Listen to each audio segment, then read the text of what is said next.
കൊച്ചിയിലേക്കാണ് നിരവധി സന്ദർശകർ എത്തുന്ന ഒരു പരിപാടിയാണ് നമുക്കറിയാം കൊച്ചി ബിനാലെ. എന്നാൽ കൊച്ചിയുടെ സ്വന്തം മുസ്രിസ് ബിനാലെ കൊച്ചിക്ക് അന്യമായേക്കും എന്നൊരു വാർത്ത വരുന്നുണ്ട്.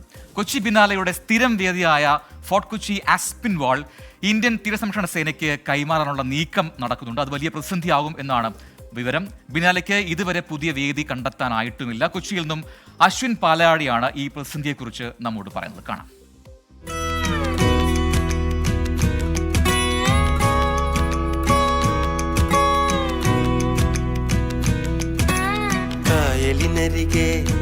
കൊച്ചിക്കായലിനരികെ കൊടികൾ പറത്തി കുതിച്ചു പൊങ്ങിയ കമ്പനികൾ, കച്ചവടത്തിന് കച്ചമുറുക്കി കനത്തു നിൽക്കും കമ്പനികൾ.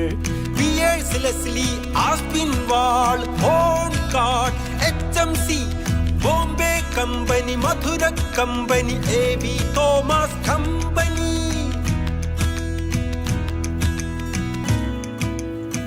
രണ്ടായിരത്തി 2012 ആദ്യ ബിനാലെ മുതൽ കൊച്ചിൻ മുസ്രിസ് ബിനാലയുടെ സ്ഥിരം വേദിയാണ് ആസ്പിൻ വാൾ, കൊച്ചിയുടെ പൈതൃക ഇടം.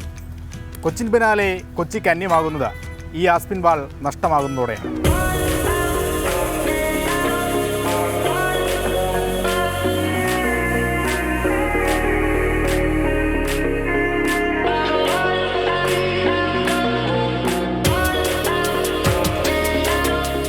ആസ്പിൻ വാളിന് എന്താണ് സംഭവിക്കുന്നത്? അതിനു മുമ്പ് ആസ്പിൻ വാളിന്റെ ചരിത്ര പ്രാധാന്യം കൂടി പരിശോധിക്കാം.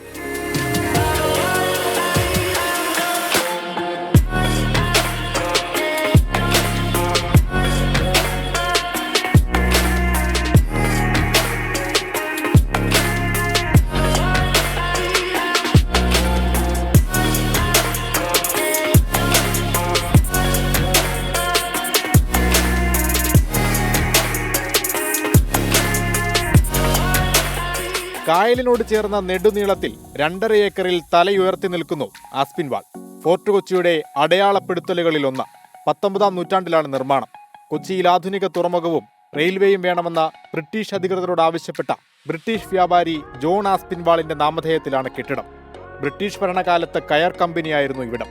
സ്വാതന്ത്ര്യാനന്തരം തിരുവിതാംകൂർ രാജകുടുംബം കെട്ടിടം വാങ്ങി. പിന്നീട് റിയൽ എസ്റ്റേറ്റ് മേഖലയിലെ വമ്പന്മാരായ DLF ഗ്രൂപ്പിന് കൈമാറി.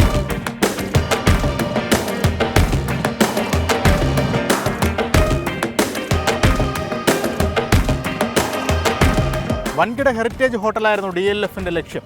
എന്നാൽ പലവിധ കാരണങ്ങൾ കൊണ്ട് കമ്പനി പിന്നീട് അതിൽ നിന്നും പിന്മാറി. വർഷങ്ങൾക്കിപ്പുറം 2012 മുതൽ ആസ്പിൻ വാൾ അറിയപ്പെടുന്നത് കൊച്ചി മുസ്രിസ് ബിനാലയുടെ സ്ഥിരം തട്ടകമെന്ന പേരിലാണ്. ലോക കലാഭൂപടത്തിൽ മായ്ക്കാനാവാത്ത ഒരിടം.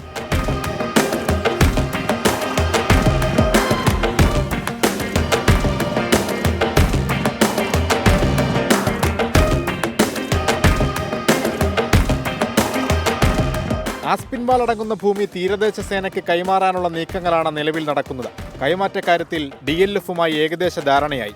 കൊച്ചി തീരത്തെ സംവിധാനങ്ങൾ വിപുലീകരിക്കുന്നതിന്റെ ഭാഗമായാണ് കോസ്റ്റ് ഗാർഡ് ഭൂമി വാങ്ങുന്നത്. ഇതോടെ ആസ്പിൻ വാളിലേക്കുള്ള പ്രവേശനം പൂർണ്ണമായും നിരോധിക്കപ്പെടും. നീക്കത്തിൽ പ്രതിഷേധം ശക്തമാണ്.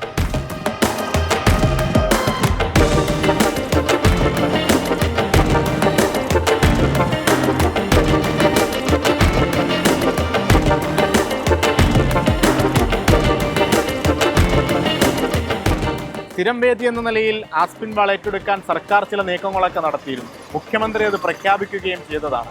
പക്ഷേ മെല്ലെപ്പോക്ക് തിരിച്ചടിയായി. പിന്നീട് അത് ഉപേക്ഷിക്കുകയും ചെയ്തു.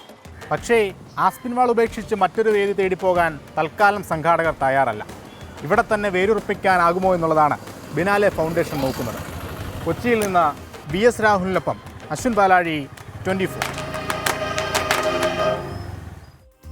വിധി ദിനത്തിൽ 24 മാജിക് ജൂൺ 4-ാം തീയതി ചൊവ്വാഴ്ച രാവിലെ 5 മണി മുതൽ 24-ൽ.